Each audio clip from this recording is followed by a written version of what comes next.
ನಿಮ್ಮ ಬಿಸ್ನೆಸ್ ಯಾವುದೇ ಇರಲಿ ಅದನ್ನು ಪ್ರಚಾರ ಮಾಡಬೇಕಾದ್ರೆ ಸುಮನ್ ಟಿವಿಯಿಂದಲೇ ಸಾಧ್ಯ. ಕೂಡಲೇ ಸಂಪರ್ಕಿಸಿ. Welcome to Suman TV. ನಾನು ನಿಮ್ಮ ಲೋಕೇಶ್.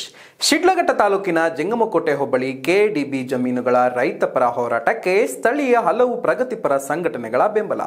ನಗರದ ಬಸ್ ನಿಲ್ದಾಣದಿಂದ ರಾಜಬೀದಿಗಳಲ್ಲಿ ತಾಲೂಕು ಕಚೇರಿಯ ಮುಂಭಾಗದಲ್ಲಿ ಪ್ರತಿಭಟನೆ ನಡೆಸಿ ಅಪರ ಜಿಲ್ಲಾಧಿಕಾರಿ ಭಾಸ್ಕರ್ ಅವರಿಗೆ ಮನವಿ ಪತ್ರ ಸಲ್ಲಿಸಿದ್ರು. ಹೋರಾಟಗಾರರು ಏನಿದ್ದೀರಾ, ನೀವು ಯಾರು ಜಮೀನು ಮಾರಿಲ್ವಾ? ಖಾಸಗಿಯವರೆಗೂ ಮಾರಿಲ್ವಾ? ಖಾಸಗಿಯವರೆಗೂ ಮಾರಿರ್ತಕ್ಕಂಥವ್ರು ನೀವು ಇದೀರಲ್ಲ, ನಿಮಗೆ ಹೋರಾಟ ಮಾಡ್ಲಿಕ್ಕೆ ನೈತಿಕತೆ ಇದೆಯಾ?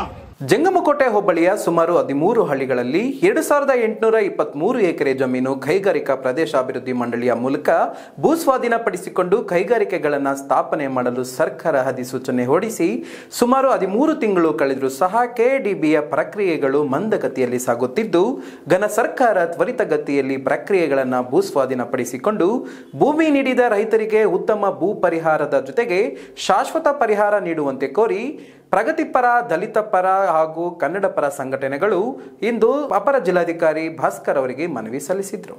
ಅಭಿವೃದ್ಧಿ ಪಡಿಸಲಿಕ್ಕೆ ಬಂದ್ರೆ ತಾವು ಅಡ್ಡಗಾಲಾಗ್ತಾ ಇದ್ದೀರಾ. ನಾನು ಅಡ್ಡಗಾಲಾಗ್ತಕ್ಕಂಥ ಉದ್ದೇಶ, ಇವತ್ತು ಹೋರಾಟದ ಉದ್ದೇಶ ಇಷ್ಟೇ. ನೀವು ಅಡ್ಡಗಾಲಾಗ್ತಿದ್ದೀರಾ. ನೀವು ನಿಮ್ಮಲ್ಲಿರ್ತಕ್ಕಂಥ ಹೋರಾಟಗಾರರು ಏನಿದ್ದೀರಾ, ನೀವು ಯಾರು ಜಮೀನು ಮಾರಿಲ್ವಾ? ಖಾಸಗಿಯವರೆಗೂ ಮಾರಿಲ್ವಾ?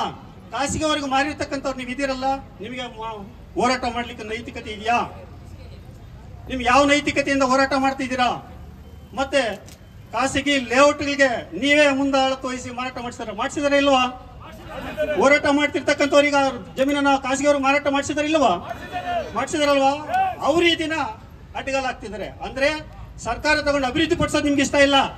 ನಿಮ್ಗೇನ್ ಬೇಕು? ಖಾಸಗಿಯವರಿಗೆ ಮಾರಾಟ ಮಾಡ್ಕೊಂಡು ಕಮಿಷನ್ ಮಾಡಬೇಕು. ಈ ಒಂದು ನಿಟ್ಟಿನಲ್ಲಿ ನೀವು ಹೋರಾಟ ಮಾಡ್ತಿದ್ದೀರಾ. ಅಂತಕ್ಕಂಥ ಶೋಷಣೆ ಮಾಡ್ತಕ್ಕಂಥ ದಲಿತರನ್ನ ಶೋಷಣೆ ಮಾಡುವ ಒಂದು ನಿಟ್ಟಿನಲ್ಲಿ ನೀವು ಹೋಗ್ತಾ ಇದ್ದೀರಾ.